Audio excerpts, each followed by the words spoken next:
Good morning students, कैसे हैं आप लोग। ये हमारा बहुत इंपॉर्टेंट क्वेश्चन करा रहा हूँ मैं आप लोगों को, ठीक है। और ट्रायंगल्स चैप्टर का ये क्लास 10th, ठीक है, चैप्टर नंबर 6 है आपका ट्रायंगल्स। उससे एक क्वेश्चन है, मोस्ट इंपॉर्टेंट है। क्वेश्चन क्या दे रखा है, ये फिगर दे रखा है आप लोगों को। यहाँ बोल रखा है कि P A Q B R C and S D all are perpendicular to the line L. और यहाँ पर ए बी आपको दे रखा है 6 सेंटीमीटर, ठीक है। ये दे रखा है आपको 9, ये दे रखा है आपको 12, और आप लोगों से ये डिस्टेंस पूछा है बच्चों, ठीक है। तो ये सारी कंडीशन दे रखी हैं आप लोगों से, P Q Q R and R S, ये आपसे डिस्टेंस पूछा गया है। तो इस क्वेश्चन को आप लोग किस तरीके से ट्राई करोगे, पहले तो आप खुद सोचो, दिमाग लगाओ, उसका फिर मैं आपको बताता हूँ। तो देखिएगा आप लोग यहाँ पर क्या करोगे बच्चों। यहाँ पर पहली बात तो हम लोगों ने क्लास 10th के अंदर बीपीटी पढ़ी है कि किसी भी ट्रायंगल के अंदर कोई लाइन अगर पैरेलल होती है तो बाकी दो अपोजिट साइड को इक्वल रेशियो में क्या करती है, डिवाइड करती है। अब यहाँ भी पर्टिकुलर आप लोग जानते हो कि जब ये भाई ये वाली लाइन परपेंडिकुलर है, ये भी परपेंडिकुलर है, ये भी परपेंडिकुलर है, ये भी परपेंडिकुलर है। अगर इन दोनों में देखोगे तो ये करस्पॉन्डिंग एंगल्स हैं, और करस्पॉन्डिंग एंगल्स कब इक्वल होते हैं, जब लाइन्स क्या होंगी, पैरेलल। और कभी भी आपकी परपेंडिकुलर सारी की सारी जो लाइनें हैं, this all lines are perpendicular to the one line that is L. तो ये सभी की सभी आपस में क्या होंगी, पैरेलल। अब पैरेलल तो होगी लेकिन ट्रायंगल तो बन नहीं रहा है। यहाँ अगर आप देखिए ट्रायंगल बन रहा है क्या, नहीं बन रहा। तो उसके लिए आपको करना क्या होगा, आप इसको प्रोड्यूस करोगे। यहाँ पर पी एस जो लाइन है आप इसको प्रोड्यूस करोगे इस तरीके से, ठीक है। और एडी को आप प्रोड्यूस करोगे यहाँ पर, तो ये ओ पॉइंट पर क्या करेगी, इंटरसेक्ट करेगी। तो आपका बन जाएगा अब क्या, ट्रायंगल बन जाएगा आपका, ठीक है। तो मैं यहाँ पर क्या करेंगे, आप लोग यहाँ पर कंस्ट्रक्शन के अंदर क्या लिखोगे, produce P S and A D, तो सो दैट दे इंटरसेक्ट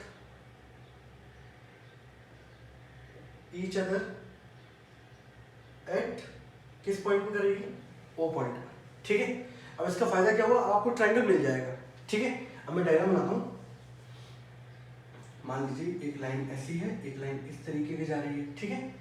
ये आपकी आखिरी में दे रखी है आपको, यहाँ पे एस, यहाँ पे डी, ठीक है। और ये पॉइंट हो गया ओ, और यहाँ मैंने बोला ये है पी, ये है डी, ठीक है। अब देखो भाई यहाँ पर अगर मैं डायग्राम बनाऊँ, और भी लाइन में खींच देता हूँ यहाँ पर, ठीक है। ओ पी, यहाँ दे रखा है क्यू, ये क्यू था, ये बी था, ये यहाँ पे आर था, ये आपका सी था, इस तरीके से था।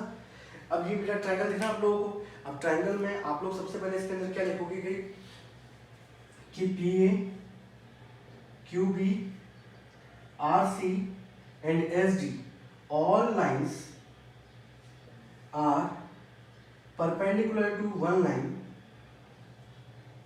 एल। इस लाइन के परपेंडिकुलर है, देयरफॉर ये सभी की सभी आपस में क्या होंगी, पैरेलल। तो P A is parallel to B Q, is parallel to R C, is parallel to S D, ठीक है। ये सभी आपस में क्या हो जाएंगी, पैरेलल हो जाएंगी। अब बच्चों इसको मैं हटा दूं डायग्राम को, जैसे हम लोग आगे वाले काम कर पाए, ठीक है। 6, 9, 12 और 36, ये डायमेंशन देख लेना आप लोग। एस पी की वैल्यू आपको दे रखी है, पी एस ये है एस पी, इस पूरे की वैल्यू आपको दे रखी है 36, बाकी इन सब की वैल्यू दे रखी है आप लोगों को, ठीक है। ये आपको दे रखा है भाई, यहाँ पर 6 दे रखा है, ये आपको दे रखा है 9 दे रखा है, ये आपको 12 दे रखा है। अगर टोटल अगर आप यहाँ से यहाँ तक करोगे तो 9, 6, 15 प्लस 12 कितना हो जाएगा, 27। यहाँ से यहाँ तक का डिस्टेंस मिल जाएगा आप लोगों को, ठीक है। अब देखो कैसे करेंगे इसको हम लोग एग्जीक्यूट।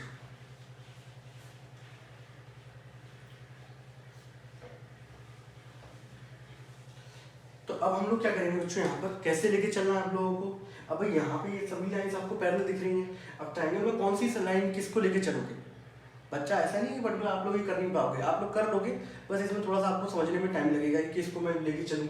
तो यहाँ पर करना क्या बेटा आप लोगों को, मैंने अभी यहाँ पे ये साइड हटा दी आपको, बी क्यू और ये वाली, ठीक है। अब इनको इंट्रोड्यूस करूँगा बाद में। मैंने सबसे पहले क्या किया, ट्राइंगल लिया ओ एस डी, ये वाला ट्राइंगल लिया, और इसमें पी ए पैरेलल किसके, एस जी के, ठीक है। अब मैंने यही क्यों लिया, सबसे पहले मैंने एस जी क्यों लिया, तो उसका मैं रीजन बताता हूँ क्यों लिया मैंने। तो मैंने यहाँ लिखा कि भाई in triangle O S D, ठीक है। आपने लिखा कि भाई AP जो है वो पैरेलल है भैया किसके, SG के, तो देयरफॉर अगर किसी ट्रायंगल के अंदर कोई साइड पैरेलल होती है तो बाकी दो साइडों को इक्वल रेशियो में क्या कर रही होती है, डिवाइड, तो ये अपॉन ये और ये अपॉन क्या हो जाएगा ये, तो यहाँ आप क्या लिखोगे कि भाई OA upon AD is equals to OP upon क्या हो जाएगा भाई, PS हो जाएगा, बोलो हाँ। और ये किससे होगा, ये होगा आपकी by BPT theorem, basic proportionality theorem, ठीक है। अब इसको लेने का फायदा क्या था बच्चों मेरे पास, क्योंकि मुझे क्वेश्चन में क्या है, मैं इस रेशियो को यूज करके बाकी डायमेंशन फाइंड आउट करूंगा, और मुझे पर्टिकुलर क्या है, ये पूरी साइड की लेंथ दे रखी है 36, और यहाँ से मैं AD लूंगा तो 9 6 15 प्लस 12 करके टोटल लेंथ भी दे रखी है, तो मेरे पास दो साइड की लेंथ तो मेरे पास आ गई। अगर मैं किसी और को लेके चलता तो वहां पे 3 अननोन हो जाते मेरे पास, इसलिए यहाँ पर मैंने क्या किया, इस OP को नीचे लेके आया, तो भाई OA अपॉन क्या हो गया OP, और यहाँ हो गया AD अपॉन क्या हो गया PS।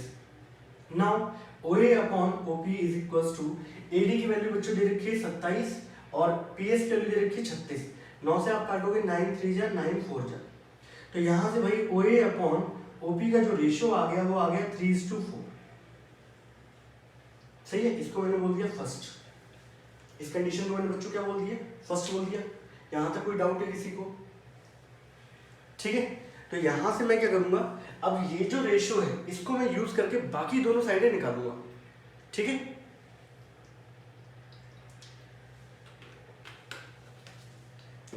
ये रेशियो निकल आया आपका। अब देखो यार, अब मैं क्या करूंगा, मैं इसी साइड को पैरेलल लेके चलूंगा, ठीक है। मेरे पास कंडीशन क्या थी, अब यहां पर मैं क्या कर रहा हूं बेटा, अब मैं यहां पर SG की जगह, आपकी एक साइड थी यहां पर BQ, सॉरी यहां था B और यहां क्या था आपका Q, यही था, ठीक है। अब मैं ट्रायंगल ले रहा हूं OBQ, ठीक है। कौन सा ट्रायंगल लेके चल रहा हूं बच्चों, OBQ। अब मैं इसको हटा रहा हूं, आप लोग नोट कर चुके होंगे। अब इसके बाद का जो स्टेप आएगा, ये हमारा पहले नंबर का स्टेप है, ये दूसरे नंबर का स्टेप है, अब आएगा तीसरे नंबर का स्टेप। तो तीसरे नंबर के स्टेप में आपको क्या करना पड़ेगा, OBQ लोगे। अब देखो कितना आसान पड़ेगा आप लोगों के लिए, मैं तो हाथ मिटा के काम कर लूंगा, आप लोगों को तो लिखना पड़ेगा भैया यहाँ पर OBQ, ये ट्रायंगल लिया। अब आप क्या बोलोगे, PA पैरेलल किसके होगी, BQ के, ठीक है। अब जब ये पैरेलल होगी तो OA upon AB, OP upon क्या आ जाएगा PQ, तो OA अपॉन यहाँ क्या आएगा बच्चों AB, और OP अपॉन क्या आ जाएगा यहाँ पर PQ, ये है। अब देखो भाई अगले स्टेप में हम लोगों ने क्या किया था, अब देखना इसकी जल्दी, इस OP को नीचे लेके आऊंगा तो भाई यहाँ पे आ जाएगा AB, यहाँ क्या आ जाएगा PQ, यही है। आप लोगों ने फर्स्ट इक्वेशन में इसका रेशियो निकाला था भाई 3:4, आपको AB की डिस्टेंस दे रखा है, दैट इज इक्वल्स टू कितना दिया गया है 6। अब मैं PQ निकालूंगा यहाँ से, बोलो हाँ, तो 6 × 4, तो PQ बराबर क्या हो जाएगा 6 × 4/3, 24/3, विच इज इक्वल्स टू क्या हो गया बच्चों, that is equals to 8 centimetre, ये आ गया। तो PQ की लेंथ बच्चों मेरी निकल आई भाई, यहां से मेरी कितनी निकल के आ गई 8 सेंटीमीटर, ठीक है। तो मैंने अब ट्रायंगल कौन सा लिया OBQ, same ratio OA upon OP आ रहा, इसी रेशियो को मैं बार बार लगातार यूज करूंगा। अब ट्रायंगल मेरे अलग अलग छिन जाएंगे, सबसे पहले बड़ा ट्रायंगल लिया, फिर छोटा, फिर उसके आगे बढ़ेंगे। अब BQ के बाद यहाँ पे क्या था भाई, यहाँ पे था RC, ठीक है। अब मैं ट्रायंगल कौन सा लूंगा बच्चों, अब मैं ट्रायंगल लूंगा यहाँ से OCR, कौन सा ट्रायंगल लिया मैंने बच्चों OC और R। अब OCR के अंदर, अब BQ को भूल जाओ अभी के लिए फिलहाल, OBQ, इस BQ को क्या कर दो एक मिनट के लिए अभी भूल जाओ। तो आपको ये दिख रहा होगा कि भाई AP जो है वो इसके पैरेलल है कि नहीं, पैरेलल है कि नहीं। तो OP के अंदर AP जो है वो पैरेलल होगी बच्चों किसके, यहाँ पे हो जाएगा CR। नाउ OA अपॉन अब क्या आएगा AC, और OP अपॉन क्या आ जाएगा, दैट इज PR आ जाएगा। अगले स्टेप में इस OP को नीचे लेके आओगे भाई यहाँ पर, तो यहाँ पर आ जाएगा AC और नीचे क्या हो जाएगा बच्चों PR। अब OA अपॉन OP की वैल्यू कितनी है 3:4। अब देखो भाई 3:4 हो गई। AC की अब मैं इसको बना देता हूँ, यहाँ था आपका B, यहाँ था आपका Q। AC ये डिस्टेंस है, ये 6 है और ये 9 है, तो 6 और 9 कितना हो जाएगा बच्चों 15।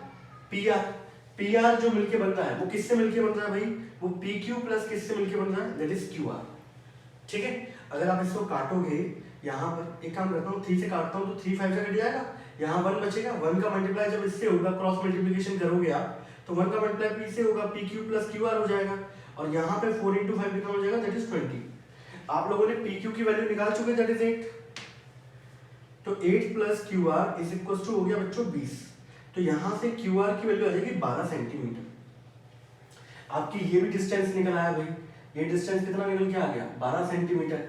अब तीसरा वाले केस के अंदर देखो यार, आप लोग नोट कर लिया आप लोगों ने, ध्यान कर दूं लास्ट स्टेप जो है। अब अगला स्टेप जो होगा वो क्या होगा, आप लोगों को पीएस की लेंथ दी रखी थी बच्चों 36 सेंटीमीटर, ये दी गई थी। अब पीएस किससे मिलके बन रहा है भाई, P Q plus Q R plus R S, इन तीनों से मिलके बन रहा है 36। तो पी क्यू की वैल्यू है 8, क्यू आर की वैल्यू है 12, आर एस आपको फाइंड करना विच इज इक्वल टू 36। तो 12 8 20, तो आर एस की वैल्यू क्या हो जाएगी, 36 में से 20 चलेंगे that is equal to 16 centimetre. This is the answer. तो इस तरीके से इस क्वेश्चन को बच्चों क्या करना था, आप लोगों को डील करना था। तो यहाँ पे हम लोग इस तरीके से वैल्यू निकालेंगे। तो सबसे पहले हम लोग ट्रायंगल फॉर्म करते हैं। बहुत सारे बच्चे क्या करते हैं, वो डायग्राम को जैसा था वैसे ही रहने देते हैं। अब उस तरीके से डायग्राम आप देखोगे तो आपको क्लियरिटी नजर नहीं आएगी, इसलिए डायग्राम को मैंने चोटी पकड़ के क्या कर दिया, घुमा दिया। अब उससे आप लोगों को दिख रहा होगा भाई ये साइड इसके पैरेलल है। तो अब क्या है, थोड़ा सा पर्सपेक्टिव चेंज हो जाता है देखने का।